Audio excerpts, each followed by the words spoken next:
Hello! Kumusta ang ating buhay-buhay mga kamidyas, AKK Kamids? For today's video ay pupunta tayo ulit sa bukid. And let's go! But before that, tatawid muna tayo dito sa tulay na to bago tayo makarating sa pupuntahan natin. At tsaka pala, nandito tayo sa bukid para magtanim ulit ng palay. Uwi! Let's go! Slowly, la la la la la. And para pala sa mga madaming nagtatanong dyan na kung bakit daw hindi ako parating nag-a-upload ng video ko everyday. Hindi po ako nag-upload ng video ko everyday kasi, wait lang, yun pala yung pinaka-malayong bahay.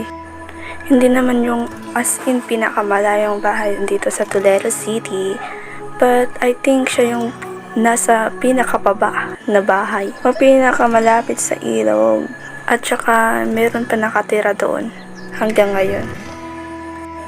At saka habang naghihintay tayo sa mga kasama natin, ay magchichikan muna tayo. Magchichikan tayo habang naliligo.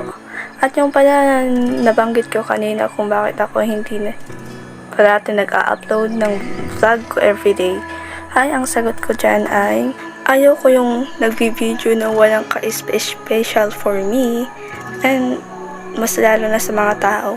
Kaya yung gusto ko lumalabas, may nangyayari something special, or may kalokohan na nangyayari. Charis, kalokohan ko talaga. And second reason ko is, wala akong mabiling voucher, pang voucher ko kasi dito nagwa-wifi kami. And hanggang dito muna tayo for today ang chikan natin kasi meron na yung mga kasama ko, kaya let's go to the work muna tayo. Ala, si ate kulit. Anong ginagawa mo? And sa bagay, intindihan na lang natin siya for today kasi first time niyang magtanim ng palay with us. Gusto niya na asa mo bilang?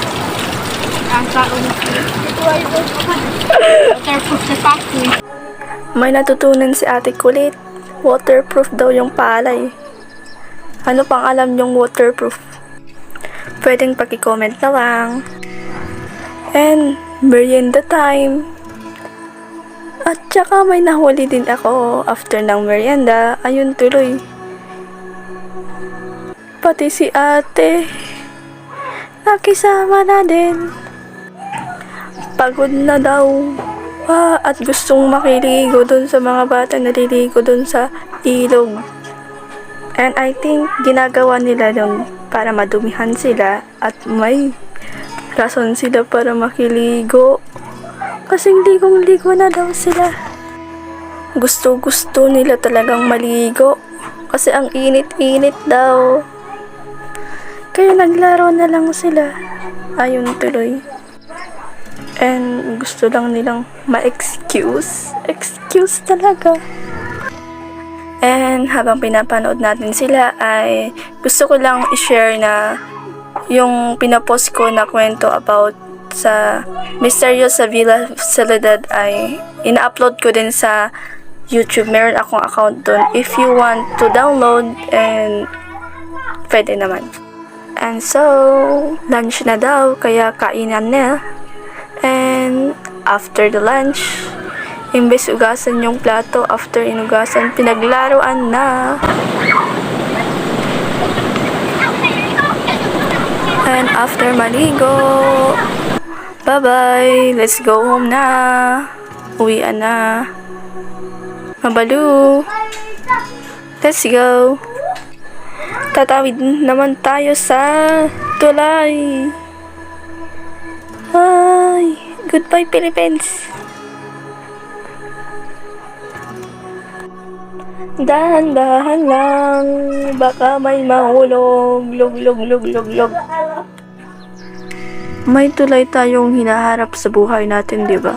Kasi napansin ko lang, bago mo makuha yung goal mo, kailangan mo pa dapat lagpasan yung tulay.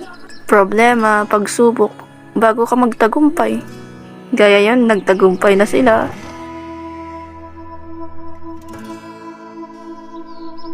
Hi guys! Hi guys! And that's all for today, our videos. Bye bye. See you.